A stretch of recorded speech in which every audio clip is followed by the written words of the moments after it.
नमस्ते दोस्तों। हर हर महादेव। कार्तिक ने गौतमी को जब सच्चाई बताई तो वो हैरान रह गई। उसने हैरानी से कहा, क्या तुम सही कह रहे हो? पूर्वी का मोबाइल तुम्हारे पास उसी दिन से है? वो चुपचाप पूर्वी के मोबाइल को गौतमी के सामने टेबल पर रख देता है और गिल्ट फील करते हुए बोला, आई एम सॉरी गौतमी। ये बात पता नहीं पूर्वी जानती है कि नहीं, लेकिन ये मोबाइल सच में मेरे पास उसी दिन से है। गौतमी गुस्से से बोली, तो इसका मतलब उस दिन वो मैसेज पूर्वी ने नहीं तुमने किया था मुझे? कार्तिक ने कहा, हाँ, वो मैसेज पूर्वी ने नहीं मैंने किया था तुम्हें। गौतमी बोली, लेकिन क्यों क्यों किया तुमने हमारे साथ ऐसा? मुझसे, अभिजीत से, पूर्वी से बदला लेने के लिए? कार्तिक गुस्से से बोला, मैं तुम्हें सॉरी तो बोल रहा हूं ना, हो गई गलती, माफ कर दो। गौतमी ने कहा, गलती? ये गलती नहीं है, ये बहुत बड़ी गलती है कार्तिक। तुम्हारी वजह से मैंने अपनी सबसे अच्छी दोस्त पूर्वी को खुद से दूर कर दिया। तुम्हारी वजह से मैं कितना रोई, उसे मैंने कितना रुलाया। तुम्हें तो मैं कभी माफ नहीं करने वाली। कार्तिक गुस्सा होकर बोला, ठीक है, मानता हूं कि मैंने गलती की है। आई एम सॉरी, मुझे माफ कर दो। कार्तिक के सॉफ्ट वॉइस को सुनकर गौतमी का गुस्सा अभी थोड़ा शांत हुआ ही था, तभी कार्तिक फिर बोल पड़ा, लेकिन सिर्फ अपने भाई के लिए माफी मांग रहा हूं मैं तुमसे, वरना मैं किसी के सामने नहीं झुकता। इतने पर गौतमी फिर से गुस्सा हो गई और चिल्लाते हुए बोली, तुम कभी नहीं सुधर सकते, तुम ऐसे ही हो। और अगर तुम अपने भाई की वजह से मुझसे माफी मांग रहे हो तो जाओ जाकर अपने भाई से माफी मांगो और बोल देना कि गौतमी कार्तिक सिन्हा को कभी माफ नहीं करेगी, कभी नहीं। फिर कार्तिक गौतमी का मजाक उड़ाते हुए बोला, डायलॉग तो बड़े अच्छे बोल लेती हो तुम। गौतमी गुस्से से बोली, अच्छा तो ये तुम्हें डायलॉग लग रहा है कार्तिक? तो एक और डायलॉग सुनो। मैं चली पूर्वी के घर सारी सच्चाई बताने, और मुझे बहुत अच्छे से पता है कि तुम्हें ये डायलॉग बहुत भाएगा। गौतमी इतना कहकर जैसे ही पीछे मुड़ती है, कार्तिक अपनी आंखों को बड़ी बड़ी करके बोला, तुम मेरे परमिशन के बिना यहाँ से नहीं जा सकती। गौतमी पीछे मुड़ती है और कार्तिक को देखकर एक टेढ़ी सी स्माइल देते हुए बोली, हाँ, बड़े सड़े हुए डायलॉग्स बोलते हो तुम। कार्तिक अपनी आंखों को छोटी छोटी करके मुंह खोल के देखता है। तब गौतमी बोली, ऐसे क्या देख रहे हो? मैं यहाँ से जाऊंगी, वो भी बिना तुम्हारे परमिशन के। इतना कहकर गौतमी वहां से जाने लगी, लेकिन फिर पीछे मुड़कर कार्तिक को देखते हुए बोली, और हाँ, मेरी दोस्त पूर्वी का ख्याल अपने दिल से निकाल दो कार्तिक, क्योंकि मेरे होते हुए तुम्हारा ये सपना कभी पूरा नहीं होगा। कार्तिक जोर से हंसते हुए बोला, तुम्हारी आंखों के सामने शादी करूंगा मैं उससे, और तुम बस देखती रहोगी और फिर ऐसे मुंह बनाओगी तुम। हाँ, देखो मेरे चेहरे पे देखो। कार्तिक अपने चेहरे की ओर उंगली से इशारा करते हुए अपने फेस के वियर्ड और फनी एक्सप्रेशंस देते हुए गौतमी को देखता है और फिर ठहाके लगाकर हंसने लगता है। गौतमी चिढ़ते हुए चिल्लाकर बोली, just shut up you Kartik, मैं कार्तिक ही हूँ। कार्तिक ऐसा कहकर फिर से गौतमी पर हंसने लगा। कार्तिक के ऐसा करने पर गौतमी और भी ज्यादा चिढ़ गई। वो टेबल पर से सभी रजिस्टर्स फाइल उठा उठा कर कार्तिक पर फेंकने लगी और फेंकते हुए बोली, बहुत हंसी आ रही है ना तुम्हें? ये लो, ये लो, ये लो और ये भी लो। तुम्हारे इस ऑफिस को कचरा नहीं बना दिया मैंने तो मेरा नाम गौतमी नहीं। गौतमी सभी फाइल्स और रजिस्टर्स को उठाकर कार्तिक पर लगातार फेंके जा रही थी, पर कार्तिक अभी भी उस पर हंसना नहीं छोड़ता है। सभी पेपर्स फाइल से बाहर निकलकर जमीन पर बिखरने लगते हैं। फिर कार्तिक बोला, ये क्या कर रही हो तुम? मेरे ऑफिस को गंदा क्यों कर रही हो? बहुत वक्त लगता है इसको संभालने में, क्या कर रही हो? गौतमी रुक जाओ, लग रही है मुझे गौतमी।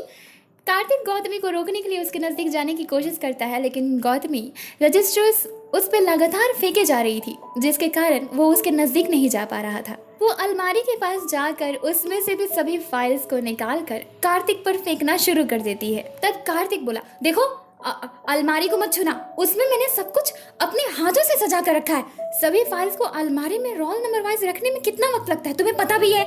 गौतमी उस पर सभी फाइल्स को फेंकते हुए बोली, सारे दिन तो सिर्फ बैठकर कुर्सी तोड़ते रहते हो, करोगे क्या आज दिन भर बैठ के? जब तक मैं पूर्वी को यहाँ लेकर नहीं आ जाती तब तक तुम इन सभी रजिस्टर्स को वापस से रखना, रोल नंबर वाइज। क्यों, सही कहा ना मैंने? गौतमी थोड़ी सी शांत हुई तो कार्तिक ने सोचा कि उसके पास जाकर उसे ऑफिस से बाहर निकाल, लेकिन वो जैसे ही उसके पास जाने की कोशिश करता है वो वापस से उस पर रजिस्टर्स फेंकना शुरू कर देती है और बोलती है, दूर रहो मुझसे। उसके ऑफिस में जितने भी रजिस्टर्स रखे हुए थे उन सभी को गौतमी कार्तिक पर फेंक चुकी थी। वो सभी रजिस्टर्स, फाइल्स और फाइल्स में से सभी निकल के पेपर्स जमीन पर बिखर गए थे। लेकिन कार्तिक अभी भी दूर खड़ा होकर गौतमी पर हंसे जा रहा था। उसे और भी ज्यादा चिढ़ हुई। गौतमी गुस्से से कार्तिक की तरफ बढ़ी, तभी वो अपने ही पैर में लड़खड़ा कर जमीन पर बहुत फनी तरीके से गिर गई, जिस पर कार्तिक गौतमी को उंगली दिखाते हुए और भी ज्यादा जोर जोर से हंसने लगा। वो हंसते हुए आकर अपनी चेयर पर गौतमी की तरफ मुड़कर बैठ गया। कार्तिक को हंसता हुआ देख गौतमी गुस्से से खड़ी हो गई और उसके नजदीक जाकर बोली, बहुत हंसी आ रही है, तुम्हारी हंसी मैं गायब करती हूँ कार्तिक। अब डायरेक्ट मैं पूर्वी के घर जा रही हूँ। जब कार्तिक ने यह सुना तो उसकी हंसी पूरी तरीके से गायब हो गई। फिर गौतमी बोली, जब पूर्वी को यह बात पता चलेगी कि ये इन सभी चीज़ों के जिम्मेदार तुम हो, तुम्हारी वजह से मैं उससे बात नहीं कर रही थी, तो वो तो सीधे तुम्हारा मुंह तोड़ने वाली है और मुझे आने वाला है बहुत मज़ा। फिर कार्तिक अपने चेयर से खड़ा हो गया और टेढ़ी सी स्माइल देते हुए गौतमी को देख कर बोला, वो मेरा मुंह कैसे तोड़ सकती है, उसकी हाइट तो मेरे कंधे तक ही है। गौतमी बोली, हाँ पता है, उसकी हाइट तुम्हारे कंधे तक आती है, लेकिन उसका पैर तुम्हारे मुंह तक पहुंच सकता है। और तुम्हें किसने कह दिया कि वो अपने हाथ से तुम्हारे मुंह को तोड़ेगी? पूर्वी को बॉल को किक मारने का बहुत एक्सपीरियंस है। फिर कार्तिक ने कहा, ओ सच में? तब तो फुटबॉल खेलने में और भी मजा आएगा। कार्तिक ऐसा कहकर गौतमी को देखकर हंसा। फिर गौतमी बोली, खुली आंखों से सपने ना देखना बंद करो, तुम। जा रही हूँ मैं यहाँ से। गौतमी इतना कहकर ऑफिस का दरवाजा जैसे ही खोलती है, दरवाजे के पीछे से कान लगाकर सुन रहे सभी टीचर्स और प्रिंसिपल सर एक के ऊपर एक नीचे गिर जाते हैं, जिसमें प्रिंसिपल सर सबसे नीचे थे। गौतमी उन सभी को देखकर धीरे से पीछे हट जाती है। कार्तिक और गौतमी दोनों ही हैरानी से सभी को देख रहे थे। सभी कार्तिक को देखकर एक एक करके एक दूसरे के सहारे से उठते हैं और फिर सभी टीचर्स मिलके प्रिंसिपल सर को उठाते हैं। खड़े होने के बाद सभी कार्तिक को गुड मॉर्निंग विश करते हैं। फिर कार्तिक कहता है, क्या चल रहा है यहाँ, क्या कर रहे हैं आप लोग यहाँ पे? कार्तिक के ऐसा कहने पर सभी टीचर्स एक दूसरे को देखने लगते हैं। तभी डरते हुए प्रिंसिपल सर बोले, वो सर, हाँ हम मीटिंग के लिए आए थे। मीटिंग? पर ये तो छुट्टी के बाद होती है ना। गौतमी चुपचाप खड़े होकर उन लोगों की बातें सुनने लगी। तब प्रिंसिपल सर बोले, वो सर सभी बच्चे असेंबली ग्राउंड में क्यूब में लगे हुए हैं। सर आज से जो 15 दिन बाद फंक्शन है उसमें बच्चों का सिलेक्शन करना है, बस उसी के मीटिंग के लिए आए थे। कार्तिक ने कहा, तो फिर आप लोग अंदर क्यों नहीं आए? सभी टीचर्स और प्रिंसिपल सर पहले रूम को देखते हैं और फिर गौतमी को देखते हैं। गौतमी सभी टीचर्स को और प्रिंसिपल सर को देखकर बोलती है, good morning sir, good morning sir, good morning sir. वो एक एक करके सभी को गुड मॉर्निंग विश करने के बाद बोलती है, तो चलती हूँ मैं, कंटिन्यू योर मीटिंग। इतना कहकर गौतमी धीरे से बाहर निकल गई और वहां से जाने लगी। तभी कार्तिक अचानक से चिल्लाते हुए बोला, प्रिंसिपल सर गौतमी को पकड़िए। इससे पहले कि प्रिंसिपल सर कुछ समझ पाए, गौतमी भागने लगी। स्कूल के मेन गेट की तरफ भागते हुए गौतमी तेज आवाज में बोली, अगर अपने इज्जत का ख्याल है तो मेरे पीछे मत आना कार्तिक, वरना सब लोग हंसेंगे तुम पर। कार्तिक जल्दी से अपने ऑफिस से बाहर निकलकर गौतमी को देखता है और फिर उसकी तरफ एक कदम आगे बढ़ते हुए तेज आवाज में बोला, रुक जाओ वरना सस्पेंड कर दूंगा स्कूल से तुम्हें। गौतमी भागते हुए ही पीछे मुड़कर हंसकर उसका मजाक उड़ाते हुए बोलती है, अगर तुम मुझे सस्पेंड कर सकते हो तो करके दिखाओ कार्तिक, मैं तो चली, बाय।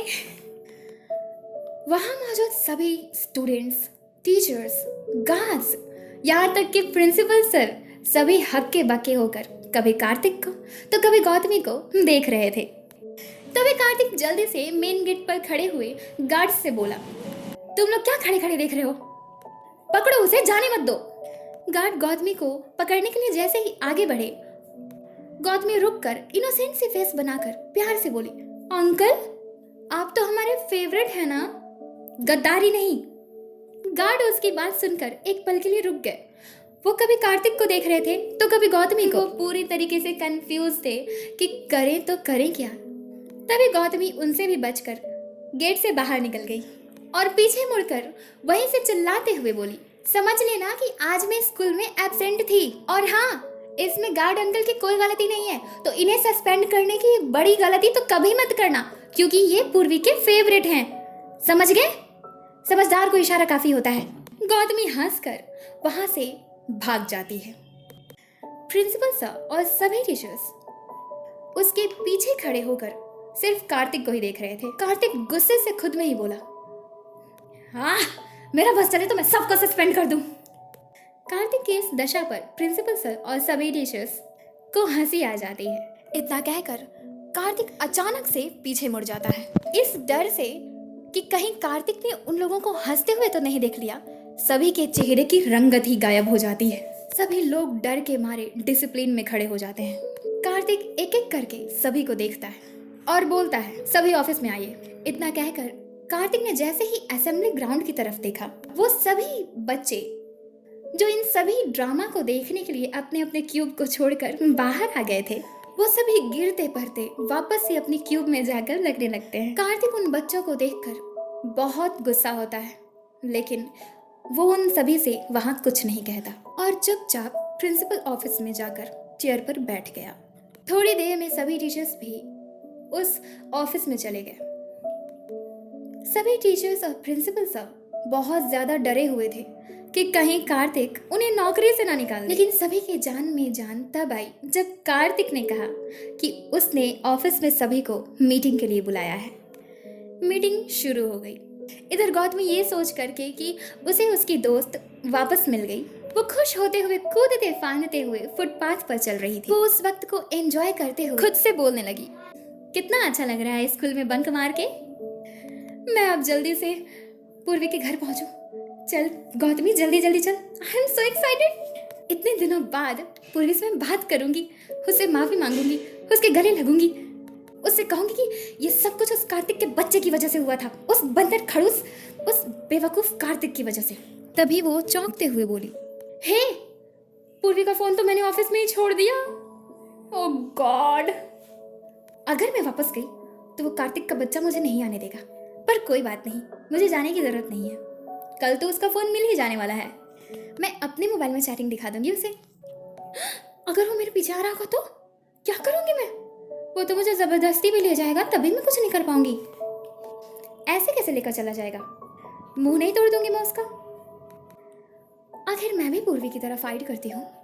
गौतमी ऐसे ही खुद से बातें करते हुए बहुत ही काफी एक्साइटमेंट के साथ पूर्वी के घर जा रही थी।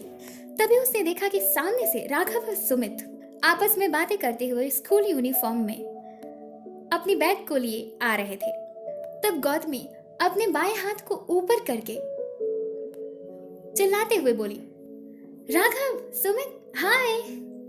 राघव और सुमित गौतमी को देखते हैं। वो दोनों अभी बहुत दूर थे। वो दोनों वहीं से गौतमी को हाथ हिलाते हुए हेलो कहते हैं। तभी उन दोनों के पीछे से एक गाड़ी बहुत तेजी से गौतमी के पास जाकर रुकती है। उस गाड़ी का दरवाजा खुलता है और उसमें से एक आदमी गौतमी के हाथ को बैठे बैठे ही पकड़कर गाड़ी के अंदर उसे खींच लेता है। इससे पहले कि राघव और सुमित कुछ रिएक्ट करते, वो गाड़ी बहुत तेजी से वहां से निकल जाती है और देखते ही देखते वो गाड़ी उन दोनों की आंखों के सामने से ओझल हो जाती है। गौतमी बहुत जोर जोर से चिल्ला रही होती है, जिसके कारण वो गाड़ी जहां जहां से गुजरती है वहां के सभी लोग उस गाड़ी का पीछा करने की कोशिश करते हैं, लेकिन वो लोग भी पूरी तरीके से नाकाम रहते हैं। आसपास की सभी दुकानों से सभी लोग अपने अपने काम को छोड़कर उन दोनों को देखने लगते हैं और आपस में बातें करने लगते हैं कि आजकल क्राइम तो दिन दहाड़े ही हो रहा है। राघव और सुमित दौड़ते हुए थोड़े आगे गए और परेशान होते हुए राघव ने कहा, यार यार गौतमी तो किडनैप हो गई है। सुमित ने बोला, कोई बात नहीं, हम पुलिस को इन्फॉर्म करते हैं। तूने नंबर प्लेट देखा? राघव ने कहा, जब वो गाड़ी जा रही थी तो सबसे पहले मैंने नंबर प्लेट ही देखा, वहां कोई नंबर प्लेट था ही नहीं। सुमित, ये किडनैपर्स थे, गौतमी किडनैप हो चुकी है। राघव बोला, कहीं ये कार्तिक तो नहीं? सुमित बोला, लेकिन कार्तिक गौतमी को क्यों किडनैप करेगा? उसे किडनैप करना ही होगा तो वो पूर्वी को करेगा, और वैसे भी अगर उसने किडनैप किया होता ना तो वो नंबर प्लेट गायब ही नहीं करता। तब राघव ने कहा, गौतमी खतरे में है, हमें पुलिस को कॉल करना चाहिए। सुमित, पुलिस स्टेशन इतना नजदीक नहीं है यार, बहुत वक्त लगेगा। राघव और सुमित पुलिस को कॉल करके उन्हें सारी बातें बताते हैं तो पुलिस उन्हें कहती है कि वो दोनों वहीं खड़े रहें, पुलिस बस 10 मिनट में पहुंच रही है। वो दोनों वहीं बगल में परेशान होते हुए पुलिस का इंतजार करने लगे। 20 मिनट बीत गया लेकिन पुलिस वहां नहीं। बहुत इंतजार के बावजूद भी जब पुलिस वहां नहीं पहुंची तो उन दोनों ने तय किया कि ये बात वो दोनों कार्तिक को बताएंगे। इतना तय करके वो दोनों स्कूल की तरफ तेजी से भागते हैं। जैसे ही वो दोनों गेट पर पहुंचे, गार्ड अंकल उन दोनों को वहीं रोक देते हैं और कहते हैं, आप लोग पूरे आधे घंटे लेट हो चुके हैं तो हम आप दोनों को अंदर नहीं जाने दे सकते, आप दोनों घर जा सकते हैं। तभी सुमित भागने की वजह से तेजी से सांस लेते हुए रिक्वेस्ट करते हुए गार्ड से बोला, अंकल प्लीज हमें अंदर जाने दीजिए, बहुत जरूरी बात है, वो कार्तिक सर को बताना है। फिर गार्ड बोलते हैं, हाँ तो ठीक है, आप लोग मुझे बता दीजिए, मैं कार्तिक सर को बता दूंगा। तब राघव कहता है, अरे अंकल हम आपको नहीं बता सकते हैं, हमें कार्तिक सर से मिलना कितना जरूरी है, आप क्यों नहीं समझ रहे हैं? गार्ड बोले, समझ तो आप दोनों नहीं रहे हैं, मेरी नौकरी जाते जाते बची है। तब राघव बोला, हमें गौतमी के बारे में ही बताना है सर, अगर हम सर से नहीं मिले तो बहुत बड़ी प्रॉब्लम खड़ी हो जाएगी, प्लीज अंकल। गार्ड बोले, क्या बात है मुझे तो बताओ। सुमित बोला, अरे अंकल आप नहीं समझ रहे हैं कुछ भी, आप प्लीज जाकर कार्तिक सर को बोलिए तो एक बार। राघव और सुमित गेट खोलते हुए बोले, हटिए अंकल हमें जाने दीजिए, आपको नौकरी का चिंता है ना अपनी, तो ठीक है आप बस बोलिएगा कि हम जबरदस्ती भाग के आए हैं। इतना कहकर वो भागते हुए कार्तिक के ऑफिस में गए तो उन्होंने देखा कि कार्तिक के ऑफिस में प्रिंसिपल सर सभी रजिस्टर्स उन सभी के जगह पर रख रहे थे जो गौतमी ने फेंक दिया था। तब राघव बोला, सर कार्तिक सर कहाँ हैं? प्रिंसिपल सर जल्दी से जवाब देते हुए, वो मेरे ऑफिस में है। वो दोनों वहां से भागते हुए प्रिंसिपल सर के ऑफिस में गए। इधर प्रिंसिपल सर बोले, ये दोनों उन्हें क्यों ढूंढ रहे हैं, हो क्या गया है इन सभी को? इससे पहले कि ये दोनों भी कुछ गड़बड़ करें मुझे जाना चाहिए। राघव और सुमित प्रिंसिपल ऑफिस में कार्तिक के बिना परमिशन के एंटर कर जाते हैं। कार्तिक अपने फोन में कुछ कर रहा था। कार्तिक उन दोनों को बिना उसके परमिशन के आता देख खड़ा हो गया और गुस्से से बोला, तुम दोनों? तब सुमित बोला रिक्वेस्ट करते हुए, सॉरी सर, हमारे पास आपके परमिशन लेने जितना वक्त नहीं था क्योंकि बात ही कुछ ऐसी है। कार्तिक बोला, ऐसे क्या बात है? वो दोनों एक साथ, गौतमी किडनैप हो गई है सर। कार्तिक हंसते हुए अपनी चेयर पर बैठकर बोला, तुम लोग आधे घंटे लेट हो और तुम्हें सस्पेंड ना किया जाए इसके लिए तुम झूठ बोल रहे हो, है ना? तभी उस ऑफिस में प्रिंसिपल सर आ जाते हैं। वो उन दोनों की बात पर रिएक्ट करते हुए बोले, क्या गौतमी किडनैप हो गई? कब? कैसे? तब वो दोनों प्रिंसिपल सर की तरफ मुड़कर उन्हें ही सारी कहानी बता देते हैं। कार्तिक को अभी लग रहा था कि राघव और सुमित झूठ ही बोल रहे हैं। वो दोनों सस्पेंड होने से डर रहे हैं। वो अपनी चेयर से खड़े होकर राघव और सुमित के पास जाकर बोला, अगर गौतमी किडनैप हो गई है तो पुलिस के पास जाओ, हमारे पास क्यों आए हो? हाँ, हम क्या तुम्हें पुलिस दिख रहे हैं? तब सुमित कार्तिक की तरफ मुड़ के बोला, सर हमने पुलिस को कॉल किया था, पुलिस ने कहा कि हम 10 मिनट में आएंगे, लेकिन आधा घंटा बीत गया पर पुलिस अब तक नहीं आई सर। कार्तिक हंसते हुए बोला, बस करो तुम दोनों, कितना झूठ बोलोगे? प्रिंसिपल सर को भी लग रहा था कि वो दोनों झूठ बोल रहे हैं, इसलिए वो भी कार्तिक की बात पर कुछ नहीं कहते हैं। फिर कार्तिक वापस से अपनी चेयर पर जाकर बैठते हुए बोला, और वैसे भी ऐसे लोगों के साथ ऐसा ही होना चाहिए, बल्कि गौतमी हमेशा के लिए किडनैप हो जाए और कभी आए ही ना। वो मुझे बहुत परेशान करती है और जो मुझे परेशान करेगा उसकी बातों को बीच में ही काटते हुए सुमित गुस्से से बोल पड़ा, बस कीजिए सर, अगर आपको गौतमी की जान नहीं बचानी है तो मत बचाइए, हम अभिजीत को बोलेंगे और वो अपनी जान की बाजी लगा करके गौतमी को बचा लेगा, मुझे विश्वास है। चल राघव। सुमित के ऐसा कहने पर कार्तिक और प्रिंसिपल सर दोनों ही शॉक होकर एक साथ बोले, तो गौतमी सच में किडनैप हो गई है? तब राघव और सुमित एक साथ, हाँ वो सच में किडनैप हो गई है। तब एक कार्तिक अपने मन में सोचता है, अगर अभिजीत ने गौतमी को बचाया तो वो पूर्वी की नजर में हीरो बन जाएगा, जैसे वो शुरू से ही बनता आ रहा है। क्यों ना मैं गौतमी की जान बचाकर पूर्वी की नजर में हीरो बन जाऊं? वो मुझे माफ भी कर देगी जब उसे गौतमी चैटिंग के बारे में बताएगी। तो अगर मैंने गौतमी की जान बचाई तो ऋषि मुझसे बात करने लगेगा और गौतमी को मैं जानता हूँ कि इतनी भी गुस्सैल तो नहीं है वो कि मैं उस पर एहसान करूँ और वो मुझ पे गुस्से से चिल्लाए या मुझे माफ ना करे। और रही बात अभिजीत के गुस्से की, तो क्या किया है मैंने उसके साथ? स्कूल में वापस से एडमिशन दे दूंगा, उससे माफी मांगने की जरूरत ही क्या है? वो मन ही मन खुश होता हुआ बोला, एक झटके में सब कुछ ठीक हो जाएगा। तभी प्रिंसिपल सर बोले, तुम चिंता मत करो, हम दोनों मदद करेंगे तुम्हारी। फिर कार्तिक बोला, ठीक है, तुम लोग इतना कह रहे हो तो मैं मदद करूंगा तुम दोनों की। सुमित बोला, थैंक यू सर, बट उसकी कोई ज़रूरत नहीं है, अब हम आपको क्यों परेशान करें। कार्तिक इस बात पे हल्का सा डर जाता है। वो फेक हंसी के साथ बोला, तुम लोग चिंता मत करो, मुझे लगा कि तुम लोग स्कूल में लेट होने की वजह से झूठ बोल रहे हो। नहीं सर, उसकी सच में कोई ज़रूरत नहीं है, अब हम अभिजीत से मदद मांग लेंगे। चल राघव। सुमित और राघव वहां से बाहर जाने लगे। प्रिंसिपल सर कार्तिक को देखते हैं, इस चाह में कि शायद कार्तिक सर उन्हें रोक ले। तब कार्तिक अपनी कुर्सी पर बैठा हुआ ही बोला, अच्छा ठीक है, आई एम सॉरी, रुक जाओ। कार्तिक की ऐसी बात सुनकर प्रिंसिपल सर हैरानी से कार्तिक को देखते हैं और फिर राघव और सुमित पीछे मुड़कर बोलते हैं, ओके सर। इस पर प्रिंसिपल सर उन दोनों को भी हैरानी से देखते हैं। तब कार्तिक बोला, डन, अब चलो गौतमी को कॉल करो। तब राघव बोला, सर हमारे पास उसका नंबर नहीं है। कार्तिक प्रिंसिपल सर को देखते हुए, आप खड़े खड़े देख क्या रहे हैं, नंबर निकालिए स्कूल के रजिस्टर से। Principal sir, yes sir. Kartik अपने हाथ में मोबाइल उठाते हुए अपनी चेयर पर बैठते हुए धीमी आवाज में राघव और सुमित को घूरते हुए बोला, सबके सब वैसे ही हैं, एक जैसे। 2 मिनट में प्रिंसिपल सर गौतमी के नंबर को लेकर कार्तिक को देते हैं। कार्तिक उस नंबर से अपने मोबाइल से गौतमी को कॉल करता है। कार्तिक का कॉल एक बार में ही रिसीव कर लिया जाता है। कार्तिक धीमी आवाज में ही खुद से बोला, अरे वाह, इतनी जल्दी उठा लिया, लगता है कि मेरे ही फोन का इंतजार कर रही थी। कार्तिक फिर राघव और सुमित को शक की निगाहों से देखते हुए, कहीं इन दोनों का कोई प्लानिंग तो नहीं है।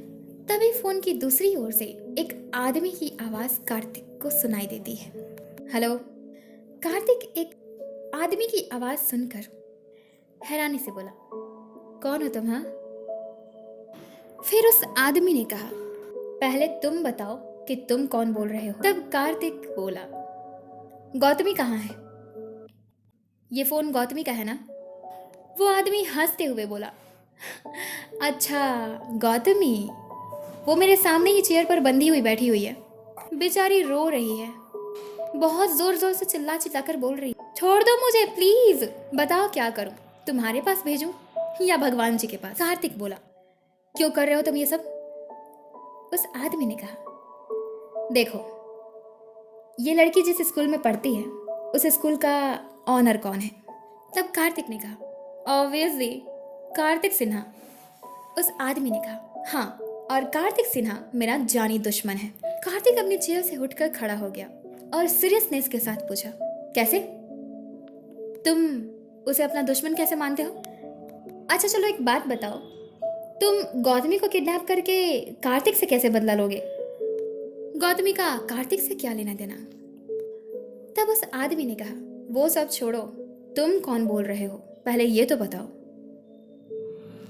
कार्तिक पूरे एटीट्यूड के साथ बोला। खुद कार्तिक सिन्हा। उस आदमी ने कार्तिक के कॉल को स्पीकर पे रखा हुआ था, जिसे गौतमी भी सुन सकती थी। गौतमी ने कहा, कार्तिक कार्तिक मुझे बचा लो, ये लोग मुझे मार देंगे, देखो यहाँ पे बहुत सारे लोग हैं। तब कार्तिक हंसते हुए बोला, गौतमी तुम्हें क्या लगता है सब कुछ आसानी से हो जाएगा? ऐसे नहीं, रिक्वेस्ट करते हुए बोलो, ऐसे बोलो, मैं बोल के बताता हूँ, ठीक है? कार्तिक सर प्लीज़ मुझे माफ़ कर दीजिए और बचा लीजिए मुझे इन लोगों से, प्लीज़ सर। चलो बोलो। राघव और सुमित मन ही मन बहुत गुस्सा होते हैं और प्रिंसिपल सर मन ही मन बोले, ये नहीं सुधर सकते। गौतमी गुस्से से चिल्लाते हुए बोली, कभी नहीं, जाओ यहाँ से, मुझे तुम्हारी मदद की कोई जरूरत नहीं। तब कार्तिक बोला, ठीक है फिर मरो फिर। सुनो, तुम जो कोई भी हो, मार दो इस लड़की को, मेरा इससे कोई लेना देना नहीं। कार्तिक इतना ही कहकर फोन को कट कर देता है। फोन के कट हो जाने के बाद वो आदमी गौतमी को देखकर बोला, यार ये आदमी तो अब तक नहीं सुधरा है। गौतमी रोते हुए बोली, अंकल इस आदमी से मेरा कोई लेना देना नहीं है, कार्तिक मेरा कुछ भी नहीं है, इतनी अनलकी मैं इसी के स्कूल में पढ़ती हूँ। अंकल मुझे छोड़ दीजिए, मैं तो आपकी बेटी जैसी हूँ ना, आपका परिवार हमेशा हंसेगा खेलेगा फलेगा फूलेगा, प्लीज प्लीज अंकल प्लीज। जब गौतमी ने उनके बेटी का नाम लिया तो वो बड़े गौर से गौतमी को देखने लगे। गौतमी को देखते हुए उनकी आंखों में आंसू आ गए। वो अपने आंसू को पोंछते हुए बोले एक आदमी को देखकर, सुनो इस लड़की को छोड़ दो, इस लड़की की वजह से हम कार्तिक तक नहीं पहुंच सकते, छोड़ दो इस बच्ची को। गौतमी पूरे दिल से खुश होते हुए बोली, thank you uncle, thank you very much, आप सच में बहुत अच्छे हैं। फिर वो आदमी बोला, ठीक है ठीक है। एक आदमी आकर गौतमी को खोल देता है। खुलने के बाद गौतमी बोली, अंकल आप सच में बहुत अच्छे हैं, आपका परिवार हमेशा खुश रहे, अब मैं चलती हूँ। गौतमी जैसे ही इतना कहकर उस रूम के गेट तक गई। उसने खुश होकर दरवाजा खोला, तभी गौतमी का फोन जो कि उस अंकल के हाथ में था वो बजा। फिर से कार्तिक का ही कॉल था। फोन का रिंग सुनकर गौतमी पीछे मुड़ी ताकि वो अपना फोन ले सके। जब उस आदमी ने कार्तिक के फोन को रिसीव किया तो कार्तिक गुस्से से बोला, देखो तुम्हें जो कुछ भी चाहिए मैं दूंगा, बस गौतमी को छोड़ दो, उसे खरोच भी नहीं आनी चाहिए वरना जान ले लूंगा मैं तुम्हारी। तभी उस आदमी ने अचानक से गौतमी की तरफ देखकर एक आदमी की तरफ देखता है और अपनी आंखों से इशारा करता है कि वो गौतमी को उसके देखने के तरीके से शक हुआ। वो वहां से सब कुछ छोड़कर भागने के लिए जैसे ही पीछे मुड़ी, उस आदमी ने चिल्लाकर कहा, पकड़ो इस लड़की को। वहां मौजूद सभी आदमी गौतमी को जाकर पकड़ लेते हैं और वापस से उसे चेयर में बांध देते हैं। तब गौतमी ने कहा, क्या हुआ अंकल, किसका कॉल है और आपने मुझे वापस से क्यों बांध दिया? तब उस आदमी ने कहा, क्योंकि तुम ही हो जिसकी वजह से कार्तिक यहाँ आएगा, तुम्हारे मौत से उसे फर्क पड़ता है। गौतमी हैरानी से और साथ ही साथ गुस्सा होते हुए बोली, इस गधे की तुम्हें कोई फर्क वर्क नहीं पड़ता है, उसे झूठ बोल रहा है वो। तब उस आदमी ने कहा, सुनो कार्तिक, तुम्हारे स्कूल के नंबर पर अभी एक एड्रेस सेंड कर रहा हूँ, उसी पते पर चुपचाप अकेले आ जाओ अगर गौतमी की सलामती चाहते हो तो। उतने पर गौतमी चिल्लाते हुए बोली, कार्तिक के बच्चे, इन्होंने मुझे छोड़ दिया था और तुम हो कि इतना हीरो बनने की क्या जरूरत है? जब गौतमी ये सब बोलती है तो वो आदमी स्पीकर ऑन कर देता है और फिर वो आदमी हंसता हुआ बोला, इसी को कहते हैं मूर्खता। कार्तिक तुम जितने अमीर हो ना, उससे कई गुना ज्यादा बेवकूफ भी हो। कार्तिक गुस्से से, तुम्हारी इतनी हिम्मत, तुमने मुझे बेवकूफ कहा? गौतमी चिल्लाते हुए, अब बेवकूफ को बेवकूफ नहीं तो क्या कहा जाए?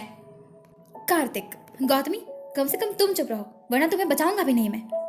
गौतमी बोली, होए बंदर, बच गई थी मैं, इन्होंने मुझे छोड़ दिया था, तुम्हारी वजह से मैं दोबारा फंस गई। तुम आओ, तुम्हारा तो मैं अच्छे से स्वागत करूंगी। फिर उस आदमी ने हंसते हुए फोन कट कर दिया। कार्तिक गुस्से से घूरते हुए सुमित को देखने लगा। सुमित डर गया और अपने नजरों को कार्तिक से छुपाने लगा और हंसते हुए बोला, सर मुझे क्या पता था कि उसने गौतमी को छोड़ दिया है। कार्तिक बोला। हाँ हाँ, जब मैं कहता हूँ तो तुम लोगों को तो समझ नहीं आता है। तुम सब ना एक जैसे ही हो। मैंने कहा था कि अगर मैं उसकी परवाह नहीं करूंगा तो वो आदमी उसे छोड़ देगा, लेकिन तुमने मेरी एक नहीं सुनी और जिद कर डाला कि वो लोग खतरनाक है, मार देंगे। तो अब भुगतो। वो आदमी एड्रेस भेजने वाला है। प्रिंसिपल साहब कंप्यूटर पे चेक कीजिए। मुझे अकेले बुलाया है, ये लोग मेरी जान आज लेंगे। तुम लोगों ने ना पूरी तरीके से तय कर लिया है कि मुझे आज मरवा के ही छोड़ना है। मम्मा, आज से आपका एक ही बेटा रहेगा। बाय मम्मा, मैं जा रहा हूँ सूली पर चढ़ने। थोड़ी देर में कंप्यूटर पर एड्रेस आता है। प्रिंसिपल सर बोलते हैं, सर कंप्यूटर पर एड्रेस आ गया। सभी कंप्यूटर के पास जाकर कार्तिक एड्रेस को पढ़ते हुए बोला, हैं, ये तो मेरा फार्म हाउस है, वो भी पुराना वाला। उस आदमी ने गौतमी को यहाँ पर रखा हुआ है, लेकिन ऐसा कैसे हो सकता है? क्योंकि वो फार्म हाउस तो कई सालों से बंद पड़ा हुआ था। जरूर ताला तोड़ दिया होगा उस आदमी ने। कार्तिक जल्दी से उस एड्रेस को हाथ पर लिखता है और अपनी कार से राघव व सुमित को वहीं छोड़कर उस एड्रेस की ओर चला गया। कार्तिक के चले जाने के बाद राघव ने प्रिंसिपल सर को कहा, ओके सर, तो हम दोनों चलते हैं। प्रिंसिपल सर बोले, ठीक है, लेकिन कार्तिक सर के पीछे मत जाना। राघव, नहीं सर, हम वहाँ क्यों जाएंगे? हमें कौन सा शौक है मरने का? उस आदमी को वैसे भी कार्तिक से जरूरत है। मेरा मतलब है सर से जरूरत है। प्रिंसिपल सर बोले, ऐसा नहीं कहते, वो बचाने गए हैं उसे। मैं पुलिस लेकर उनके पीछे जाऊंगा। तब सुमित बोला, आपको क्या लगता है सर कि हम उन्हें अकेले छोड़ देंगे? वैसे हम बस आपको ये विश्वास दिलाने के लिए कि हम उनके पीछे नहीं जा रहे हैं, हम झूठ बोल रहे थे। हम उन्हीं के पीछे जा रहे हैं, अकेले नहीं, पुलिस के साथ। और आप स्कूल को संभालिए। वो दोनों इतना ही कहकर भागते हुए स्कूल से बाहर जाते हैं। तब राघव बोला, हम कहाँ जाएंगे? सुमित कहता है, हम अभिजीत के घर जाएंगे, अभिजीत को सारी बातें बताएंगे, अभिजीत के साथ हम पुलिस को लेकर जाएंगे, क्योंकि मैं जानता हूँ कार्तिक सर ने अगर गौतमी को बचा लिया तो वो पूर्वी की नज़र में हीरो बन जाएंगे और फिर हमारे दोस्त का पता पूरी तरीके से कट हो जाएगा। जल्द जल्द, इससे पहले कि कार्तिक सर वहाँ पहुँचे, हमें अभिजीत को बताना होगा। राघव ने कहा, मैंने एड्रेस अपने हाथ पे लिख लिया है, ये देखो। सुमित खुश होते हुए, गुड, अब चल। वो दोनों जल्दी जल्दी अभिजीत के घर की ओर चल देते हैं। यहाँ अभिजीत सुबह से आकर अपने रूम में बैठा हुआ बिस्तर पर चुपचाप पूर्वी के बारे में सोच रहा था। पूर्वी के होश आने पर वो उससे बात नहीं कर पाया और चुपचाप घर चला आया। इस बात पर उसे बहुत दुख हुआ, साथ में उसकी आंखों में आंसू भी थे। उसे पूर्वी के तबीयत की चिंता भी सताई जा रही थी कि अब कैसी होगी पूर्वी। तभी उसके रूम में उसके पापा आते हैं। उसका गेट खुला था। वो गेट पर नॉक करते हुए अभिजीत को देखते हुए बोले, क्या मैं अंदर आ सकता हूँ?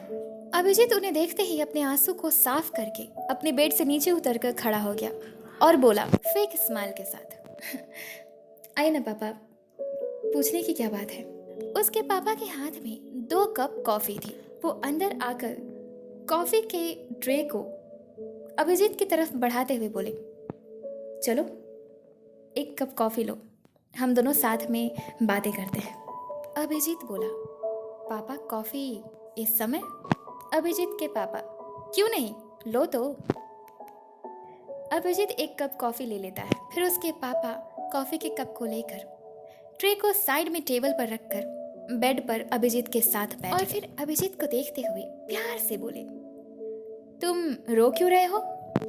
तुम्हें कार्तिक ने स्कूल से निकाल दिया है तो स्कूल की याद आ रही है तुम्हें? अभिजीत ने कहा, नहीं तो पापा, मुझे स्कूल की नहीं याद आ रही है। अभिजीत के पापा ने कहा, तो फिर किसकी याद आ रही है? फॉरेन जाना है? अभिजीत थोड़ी देर सोचने के बाद बहुत मुश्किल से बोल पाता है और बोला, मैं फॉरेन जाऊंगा। उसे इतना उदास देखकर उसके पापा बोले, लगता है कि तुम फॉरेन जाना नहीं चाहते। अभिजीत, मैं जानता हूँ कि शायद बात कुछ और है। तुम उस दिन भी आए थे तो रात को बिना खाना खाए सो गए, आज सुबह बिना बताए ही घर से निकल गए और बहुत देर बाद आए। सुबह में तुम्हारी माँ बता रही थी कि तुमने एक बहुत ही बुरा सपना देखा जिसमें तुमने एक लड़की का नाम लिया था, क्या नाम था? हाँ, पूर्वी। ये वही लड़की है ना जिसको तुमने आज सुबह में खून दिया? अभिजीत सिर को हाँ में हिलाते हुए बोला, जी पापा। अब तो तुम्हारी दोस्त ठीक है, तो तुम अभी रो क्यों रहे थे? अभिजीत ने झूठ बोलते हुए कहा, नहीं तो मैं रो कहाँ रहा था। उसके पिता बोले, मैं तुम्हारा पिता हूँ, मुझसे झूठ तुम बोल नहीं सकते। अब चलो बताओ, what is the reason behind it? तुम जिस दिन से आए हो उसी दिन से कभी हंसते नहीं, खुल के किसी से बात नहीं करते। क्या हो गया है तुम्हें? बताओ मुझे। तुमने कल रात खाना नहीं खाया, आज सुबह में ब्रेकफास्ट नहीं किया, अभी खाना दे रही थी तुम्हारी माँ तो तुम बोल रहे हो कि तुम्हें भूख नहीं है। खाना खा लो बेटा, तबीयत खराब हो जाएगी तुम्हारी, कमज़ोर हो जाओगे। अभिजीत बोला, नहीं पापा, मुझे सच में भूख नहीं है, मुझे जब भूख लगेगी तो मैं खा लूँगा। हाँ, इतने बड़े जो हो गए हो तुम, अपने माता पिता से सारी बातें छुपा रहे हो। देखो कितना गलत है ये। मुझे बताओ बेटा, क्या बात है? चलो तुम मुझे अपना फ्रेंड समझो और बताओ क्या बात है। अभिजीत रोने लग जाता है। उसके पापा उसे काम करते हुए शांत करते हैं। उसके आंसू को पोंछते हुए बोले, मैं समझूंगा, मुझे बताओ। लगता है बहुत गहरी बात है ना? बहुत बड़ी बात है, बताओ मुझे। अभिजीत अभी बोलने ही वाला था, तभी राघव और सुमित उसके गेट के पास आकर खड़े हो गए। वो दोनों भागते हुए आ रहे थे, जिसके कारण वो बहुत तेजी से सांसें ले रहे थे। अभिजीत और उसके पापा ने उन दोनों को देखा। सुमित इतना ज्यादा टेंशन ले चुका था गौतमी की किडनैपिंग के बारे में कि उसने कुछ भी नहीं देखा कि अभिजीत के पिता भी उसके साथ बैठे हुए और वो बोलने लगा, अभिजीत, गौतमी किडनैप हो गई है, वो कार्तिक बचाने गया है उसे। अगर उसने बचा लिया वो हीरो बन जाएगा उसकी नज़र में। तू जा, गौतमी को बचा किसी तरह। तभी राघव सुमित के पैर पर अपने पैर से जोर से मारकर उसे डांटते हुए बोला, चुप कर तू। वो अभिजीत के पिता की तरफ अपनी आंखों से इशारा करते हुए सुमित को बोला, अंकल हैं। तब सुमित और राघव दोनों ही हाथ जोड़कर उन्हें कहते हैं, नमस्ते अंकल। तब अभिजीत के पिता बोले, तुम दोनों इस समय यहाँ क्या कर रहे हो? इस समय तो तुम दोनों को स्कूल में होना चाहिए, स्कूल से भाग के आओ ना तुम दोनों। अभिजीत बोला, और ये क्या बोल रहे हो, गौतमी किडनैप हो गई है? राघव बोला, हाँ यार, ये सही कह रहा है, गौतमी हमारी आंखों के सामने किडनैप हुई है, कार्तिक सर उसे बचाने गए हैं। तभी अभिजीत के पापा बोल पड़ते हैं, कार्तिक अगर गौतमी को बचा लेता है तो वो पूर्वी की नज़र में हीरो बन जाएगा, फिर पूर्वी अभिजीत को एक्सेप्ट नहीं करेगी, है ना अभिजीत? अभिजीत, शिट यार। अभिजीत बेहद डर गया कि उसके पापा उसे डांटेंगे। तभी उसके पापा अपने हाथ से उसके सिर को सहलाते हुए बोले, तुमने क्या सोचा मैं तुम्हें डांटूंगा? कभी नहीं, तुम मेरे इकलौते बेटे हो, तुम जो चाहो वो करो, लेकिन हाँ बेटा, कोई भी चीज़ गलत नहीं होना चाहिए। अभिजीत बहुत खुश हो जाता है और खुशी से उनके गले लगता है। तब उसके पापा बोलते हैं, चलो मैं तुम लोगों को ले चलता हूँ, कहाँ जाना है बताओ राघव। राघव बोला, ये इस एड्रेस पर, अपने हाथ को दिखाते हुए। उसी वक्त सभी कार से उस पते पर जाने के लिए निकल जाते हैं। इधर कार्तिक अपने कार से निकलकर जैसे ही उस फार्म हाउस के अंदर गया, उसने देखा कि गौतमी एक चेयर पर बंधी हुई थी और वहां लगभग 45 वर्ष का आदमी उसी के सामने चेयर पर बैठा हुआ था और गौतमी के पीछे एक लाइन में 10 आदमी खड़े थे। कार्तिक जैसे ही अंदर एंटर करता है, सभी लोगों की नजर उसी पर जाकर टिक जाती है, यहाँ तक कि गौतमी भी गुस्से से ही कार्तिक को घूर रही थी। तब वो 45 वर्ष का आदमी उठकर खड़ा हो गया और कार्तिक की आंखों में आंखें डालकर देखते हुए बोला, आ गए तुम मिस्टर कार्तिक, बहुत घमंड है ना तुम्हें अपने अमीरी का, अब देखो कि मैं क्या करता हूँ तुम्हारे साथ। कार्तिक बोला, क्या दुश्मनी है तुम्हारी मुझसे? तुम बात तो ऐसे कर रहे हो जैसे कि मुझे बहुत पहले से जानते हो, या मैंने कुछ बिगाड़ा है तुम्हारा? तब उस आदमी ने कहा, कुछ? सब कुछ छीन लिया है तुमने मेरा,